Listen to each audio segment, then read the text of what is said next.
চিত্রকূট মিষ্টিটা আপনারা দোকানেতে অনেকেই দেখেওছেন এবং খেয়েওছেন। তাহলে এই মিষ্টিটা কি আপনারা বাড়িতে বানাতে চান? এই মিষ্টিটা যদি বাড়িতে বানাতে চান তাহলে এই মিষ্টি তৈরির যে ছোট ছোট টিপসগুলো আছে সেগুলো আপনাদেরকে অবশ্যই জানতে হবে। এর আগে হয়তো আপনারা এই ধরনের মিষ্টিগুলো বাড়িতে বানানোর চেষ্টা করেছেন কিন্তু সঠিকভাবে সেটা করে উঠতে পারেননি। তাহলে আমি বলবো আমার রেসিপিগুলো যদি আপনারা ঠিকঠাক ফলো করেন আপনারা অনায়াসেই এটা দোকানের মতোই তৈরি করতে পারবেন। তো বন্ধুরা, আমি মৃণাল, মিষ্টির কারিগর, আর আপনারা দেখছেন বেঙ্গল সুইট চ্যানেল। আর আজকে আমাদের রেসিপি দোকানের মতো চিত্রকূট তৈরি। প্রথমে আমি চিত্রকূট মিষ্টির জন্য চিনির রসটা রেডি করে নেব। তাই এখানে দিয়ে দিয়েছি 1 কেজির মতো চিনি আর 6 থেকে 700 মতো জল। এবারে চিনিটাকে ভালো করে গলিয়ে নেব। এবারে রসটিকে ফিল্টার করার জন্য এখানে দিয়ে দিচ্ছি 1 চামচের মতো আমুল দুধ। একটু জলে করে গুলে নিয়ে রসের মধ্যে দিয়ে দিচ্ছি, কারণ এটি দিয়ে দিলে রসের ভেতর থেকে যে সমস্ত নোংরা পদার্থগুলো আছে সেগুলো একটা ফেনার আকারে গাদ হিসাবে রসের ওপরে দিয়ে ভেসে আসবে রসটি ফুটে যাবার পর।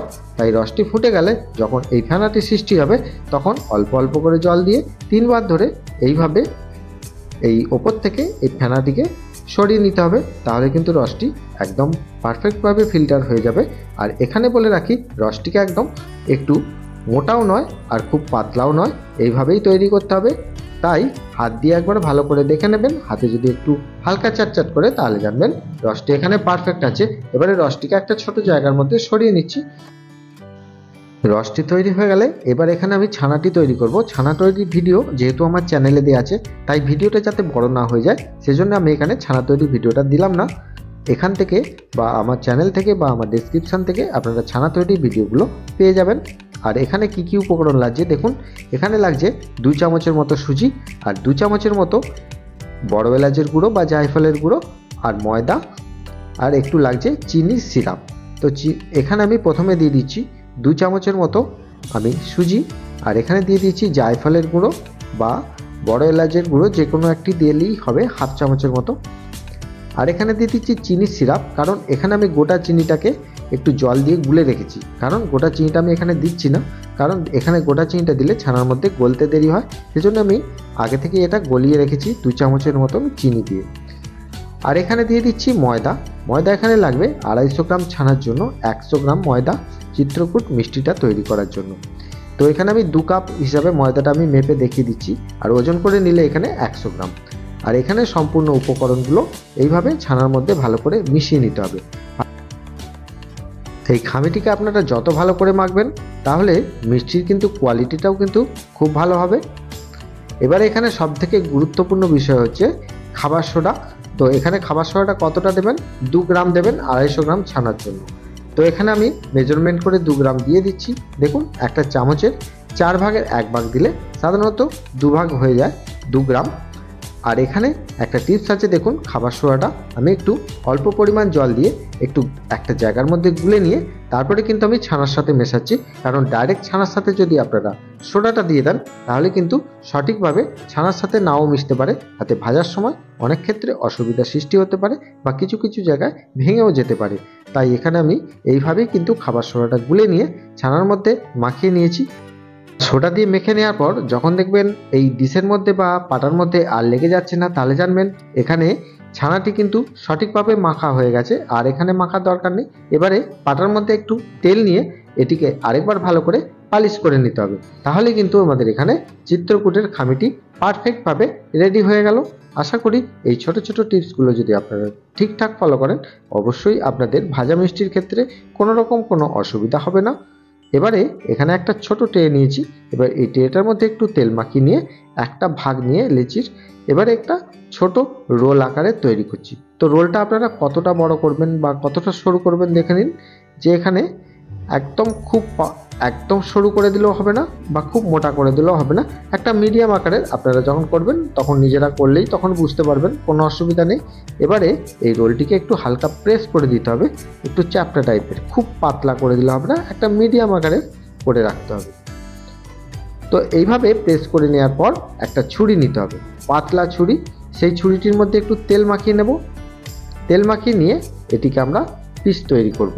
তাহলে পিসটা এবার আমরা কিভাবে তৈরি করব? পিসটা তৈরি করব একটা তিকোনা আকারে। তো ত্রিকোণ আকারের যদি তৈরি করতে হয়, প্রথমে এইভাবে একটু গায়ের ছাদটিকে আমরা বাদ দিয়ে দিয়েছি।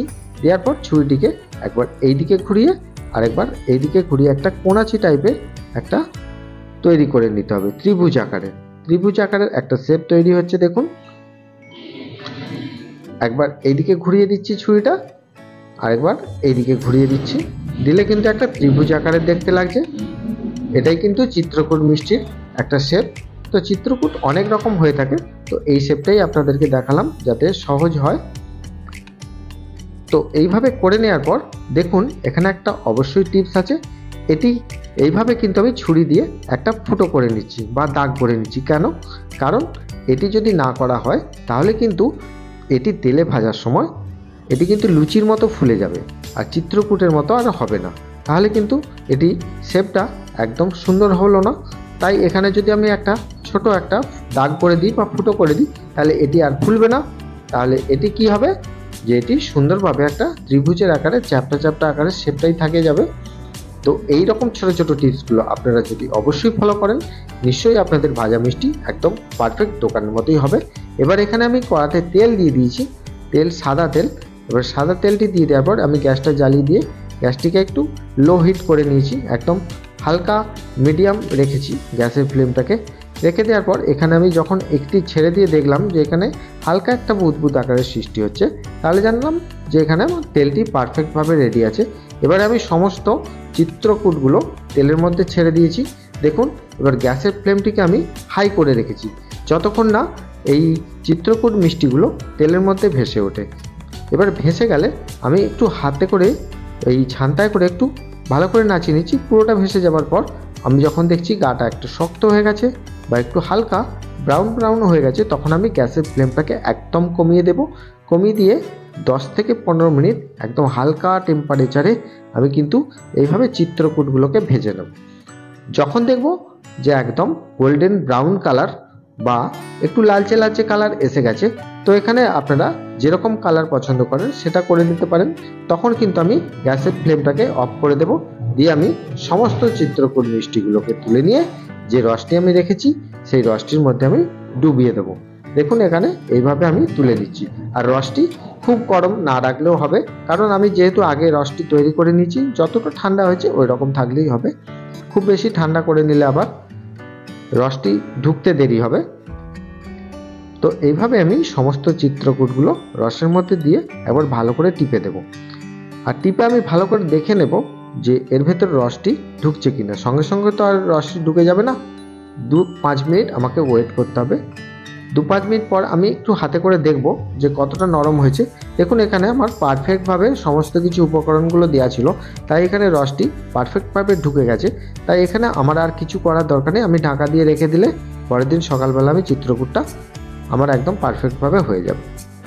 আর এখানে আমি বলে রাখি, আপনারা যদি কোনো কারণে দেখেন যে এখানে শক্ত লাগছে, তাহলে কিন্তু অবশ্যই একবার ফুটিয়ে নেবেন, তাহলে কিন্তু হয়ে যাবে। আর কোনো অসুবিধা নেই। যদি কোনো অসুবিধা হয় আমাকে অবশ্যই কমেন্ট করবেন। যেহেতু আমি এই মিষ্টিটা রাত্রে করেছিলাম, এবার সকালবেলা দেখছি কত সুন্দর, দেখুন এটা একদম পারফেক্টভাবে তৈরি হয়েছে। এবার এটিকে আমি একটা ট্রের মধ্যে সাজিয়ে নেব, দিয়ে এতে কিছু ডেকোরেশন করে নিতে পারেন, মাওয়া দিয়ে গুঁড়ো করে দিয়ে এইভাবে করে নেবেন, কোনো অসুবিধা নেই। দেখুন আমাদের এখানে পারফেক্টভাবে রেডি হয়ে গেছে। তাহলে বন্ধুরা, আজকে রেসিপিটা আপনাদের কেমন লাগলো সেটা আমাকে অবশ্যই কমেন্ট করে জানাবেন। আর চ্যানেলে যারা নতুন দেখছেন তারা অবশ্যই একটা সাবস্ক্রাইব করে পাশের বেল আইকনটা ক্লিক করে দিয়ে যাবেন।